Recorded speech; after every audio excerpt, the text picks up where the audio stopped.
A Gênese. Capítulo 7.1. Períodos geológicos. 1. A Terra conserva em si os traços evidentes da sua formação.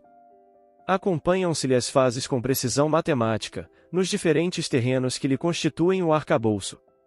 O conjunto desses estudos forma a ciência chamada geologia, ciência nascida neste século XIX, e que projetou luz sobre a tão controvertida questão da origem do globo terreno e da dos seres vivos que o habitam. Neste ponto, não há simples hipótese, há o resultado rigoroso da observação dos fatos, e diante dos fatos, nenhuma dúvida se justifica.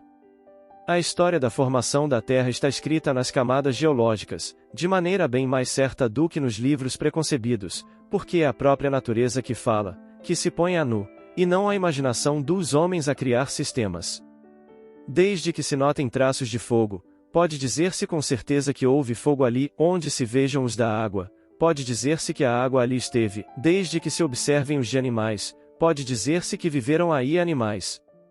A geologia é, pois, uma ciência toda de observação, só tira deduções do que vê, sobre os pontos duvidosos, nada afirma, não emite opiniões discutíveis, por esperar de observações mais completas a solução procurada. Sem as descobertas da geologia, como sem as da astronomia, a gênese do mundo ainda estaria nas trevas da lenda. Graças a elas, o homem conhece hoje a história da sua habitação, tendo desmoronado, para não mais tornar a erguer-se, a estrutura de fábulas que lhe rodeavam o berço. 2. Em todos os terrenos onde existam valas, escavações naturais ou praticadas pelo homem, nota-se o que se chama estratificações, isto é, camadas superpostas. Os que apresentam essa disposição se designam pelo nome de terrenos estratificados.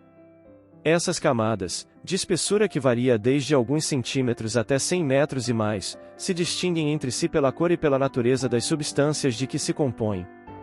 Os trabalhos de arte, a perfuração de poços, a exploração de pedreiras, e sobretudo, de minas facultaram observá-las até grande profundidade.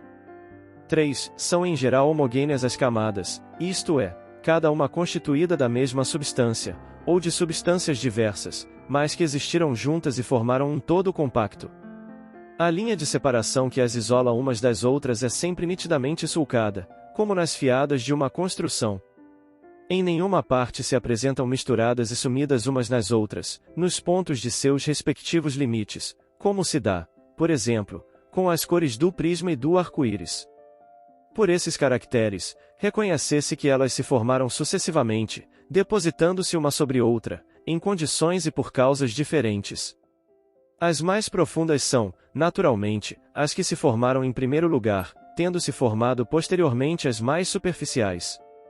A última de todas, a que se acha na superfície, é a camada da terra vegetal, que deve suas propriedades aos detritos de matérias orgânicas provenientes das plantas e dos animais. 4. As camadas inferiores, colocadas abaixo da camada vegetal, receberam em geologia o nome de rochas, palavra que, nessa acepção, nem sempre implica a ideia de uma substância pedrosa, significando antes um leito ou banco feito de uma substância mineral qualquer. Umas são formadas de areia, de argila ou de terra argilosa, de marna, de seixos rolados, outras o são de pedras propriamente ditas, mais ou menos duras, tais como os grés, os mármores, o cré, os calcários ou pedras calcárias, as pedras molares, ou carvões de pedra, os asfaltos etc. Disse que uma rocha é mais ou menos possante conforme é mais ou menos considerável a sua espessura. Mediante o exame da natureza dessas rochas ou camadas, reconhecesse, por sinais certos, que umas provêm de matérias fundidas, às vezes, vitrificadas sob a ação do fogo, outras, de substâncias terrosas depostas pelas águas, algumas de tais substâncias se conservaram desagregadas, como as areias, outras, a princípio em estado pastoso, sob a ação de certos agentes químicos ou por outras causas, endureceram e adquiriram, com o tempo, a consistência da pedra. Os bancos de pedras superpostas denunciam depósitos sucessivos. O fogo e a água participaram, pois, da formação dos materiais que compõem o arcabouço sólido do globo terráqueo.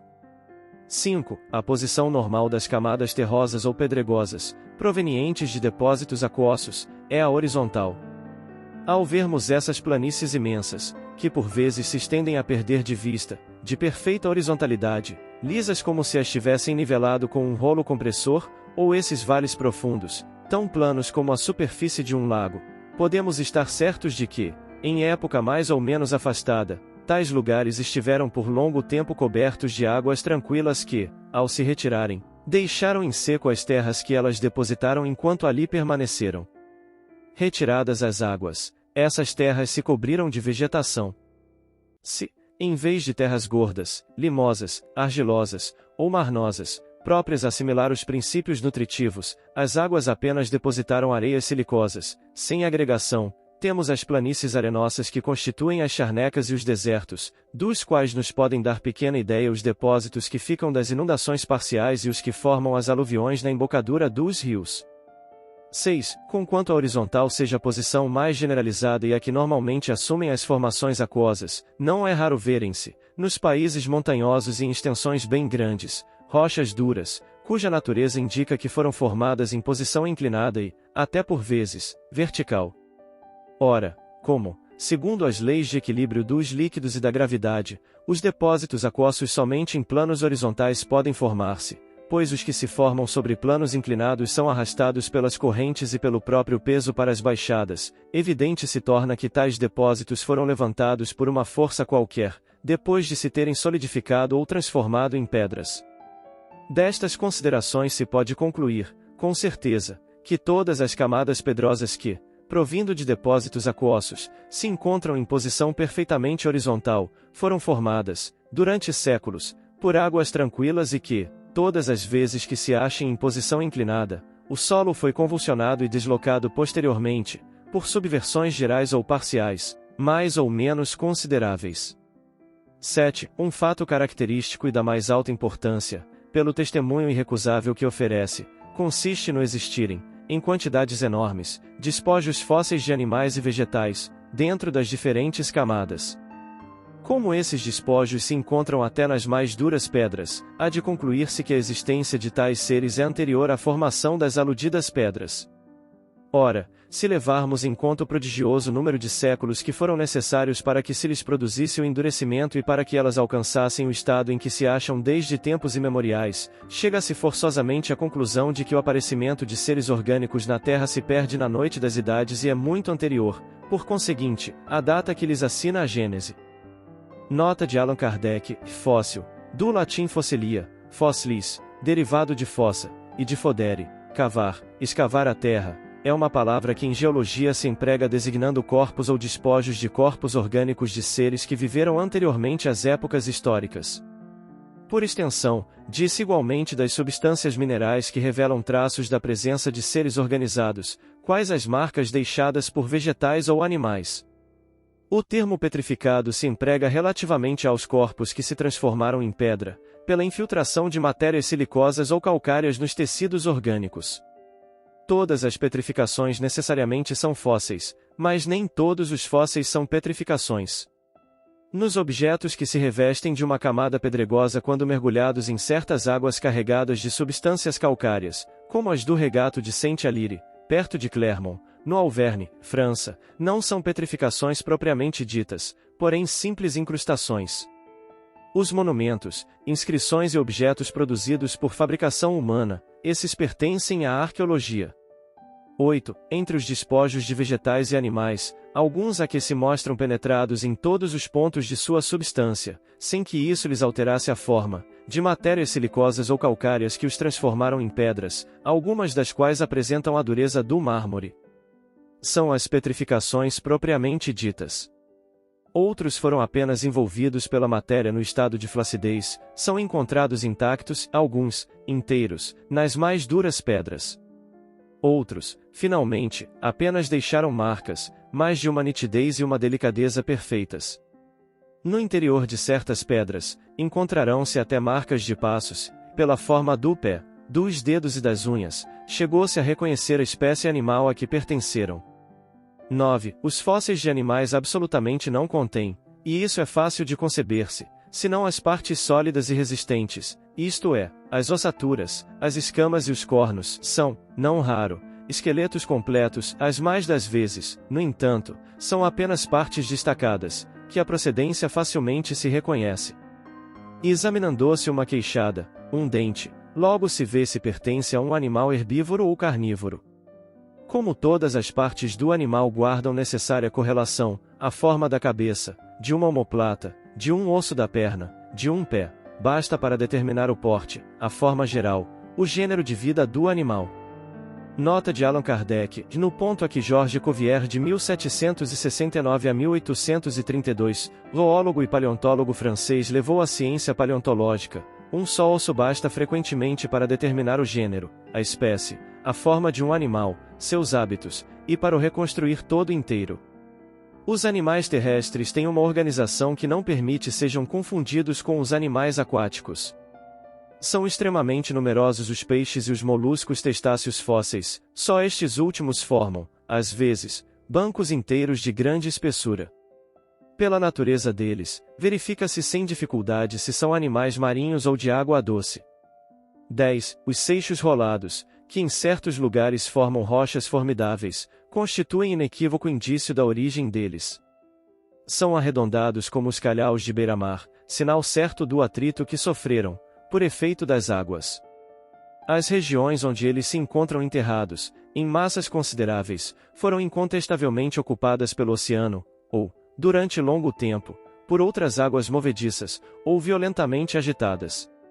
11. Além disso, os terrenos das diversas formações se caracterizam pela natureza mesma dos fósseis que encerram. As mais antigas contêm espécies animais ou vegetais que desapareceram inteiramente da superfície do planeta. Também desapareceram algumas espécies mais recentes, conservaram-se, porém, outras análogas, que apenas diferem daquelas pelo porte por alguns matizes de forma. Outras, finalmente, cujos últimos representantes ainda vemos, tendem evidentemente a desaparecer em futuro mais ou menos próximo, tais como os elefantes, os rinocerontes, os hipopótamos etc. Assim, à medida que as camadas terrestres se aproximam da nossa época, as espécies animais e vegetais também se aproximam das que hoje existem. As perturbações, os cataclismos que se produziram na Terra, desde a sua origem, lhe mudaram as condições de aptidão para entretenimento da vida e fizeram desaparecessem gerações inteiras de seres vivos. 12. Interrogando-se a natureza das camadas geológicas, vem-se a saber, de modo mais positivo, se, na época de sua formação, a região onde elas se apresentam era ocupada pelo mar, pelos lagos, ou por florestas e planícies povoadas de animais terrestres. Conseguintemente, se, numa mesma região, se encontra uma série de camadas superpostas, contendo alternativamente fósseis marinhos, terrestres e de água doce, muitas vezes repetidas, constitui esse fato prova irrecusável de que essa região foi muitas vezes invadida pelo mar, coberta de lagos e posta a seco. E quantos séculos de séculos, certamente, quantos milhares de séculos, talvez, não foram precisos para que cada período se completasse?